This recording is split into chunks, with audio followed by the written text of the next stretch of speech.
ಇವತ್ತು ದೇಶದಾದ್ಯಂತ ನಡೀತಾ ಇರುವಂತಹ ಬಂದ್ಗೆ ವಾಟಾಳ್ ನಾಗರಾಜ್ ಅವರು ವಿನೂತನ ರೀತಿಯಲ್ಲಿ ಬೆಂಬಲವನ್ನು ವ್ಯಕ್ತಪಡಿಸಿದ್ದಾರೆ.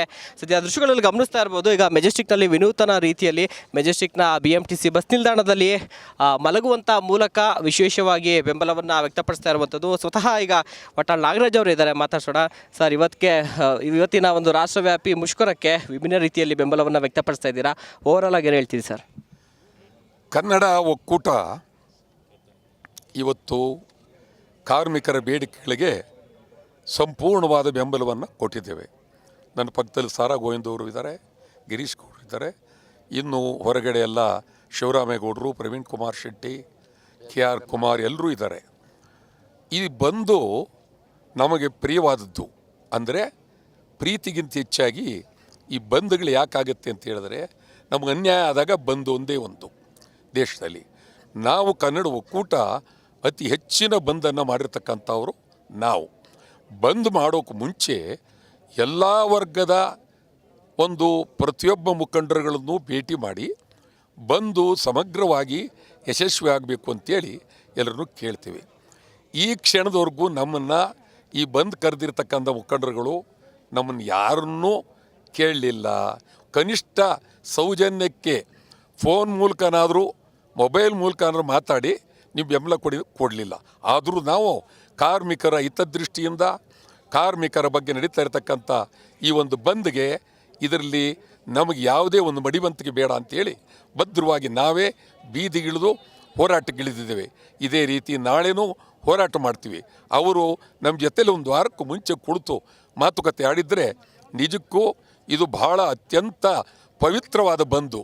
ಈ ಬಂದಿನ ಬೇಡಿಕೆಗಳು 100ಕ್ಕೆ 100 ಒಪ್ತಕ್ಕಂಥದ್ದು. ಇದರ ಬಗ್ಗೆ ನಾವು ಹಗಲು ರಾತ್ರಿ ದುಡಿದು ಇಡೀ ಕರ್ನಾಟಕ ಉದ್ದಗಲಕ್ಕೂ ಒಂದು ತೊಟ್ಟು ಕುಡಿಯುವ ನೀರು ಸಿಗ್ತಿದ್ದಂಗೂ ಮಾಡ್ತಿದ್ದೋ ಅಲ್ಲಿವರೆಗಿತ್ತು.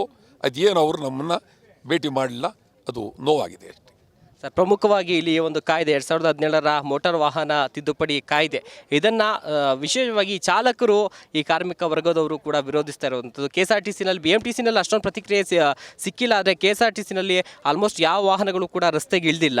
ಸೊ ಇದ್ರ ಬಗ್ಗೆ ಸರ್?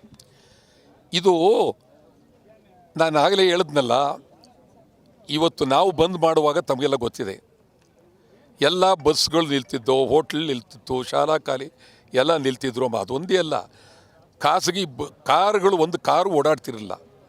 ಇದರ್ಥ ಏನು ಅಂತಂದರೆ, ಇದರಲ್ಲಿ ಏನು ಬಂದು ಅವರು ಶಕ್ತಿ ಇಲ್ಲ ಇವ್ರ ಶಕ್ತಿ ಇಲ್ಲ ಅನ್ನೋಕ್ಕಿಂತ ಹೆಚ್ಚಾಗಿ ಮೊದಲೇ ಇವರು ನಮ್ಮ ಜೊತೆಲಿ ಕುಳಿತು ಮಾತುಕತೆ ಆಡಿದರೆ ನಮ್ಮ ಜೊತೆ ಒಂದೇ ಅಲ್ಲ, ಇನ್ನೂ ಭಾಳ ಜನ ಲಾರಿ ಮಾಲೀಕರುಗಳು, ಆಮೇಲೆ ನ್ಯಾಯಾಧೀಶರ ಅದು ಕೋರ್ಟ್ಗಳು, ಕನ್ನಡ ಪರ ಸಂಘಟನೆಗಳು ಈಗ ನಮ್ಮಲ್ಲಿ ಒಕ್ಕೂಟದಲ್ಲಿ ಪ್ರವೀಣ್ ಕುಮಾರ್ ಶೆಟ್ಟಿ ಇದ್ದಾರೆ, KR ಕುಮಾರ್ ಇದ್ದಾರೆ, ಮಂಜುನಾಥ್ ದೇವ್ ಇದ್ದಾರೆ, ಗಿರೀಶ್ ಗೌಡ್ರು ಇದ್ದಾರೆ, ನಮ್ಮ ಗೋವಿಂದ ಅವರಿದ್ದಾರೆ, ಮತ್ತು ಶಿವರಾಮೇಗೌಡರಿದ್ದಾರೆ, ಎಲ್ಲರೂ ಇದ್ದಾರೆ.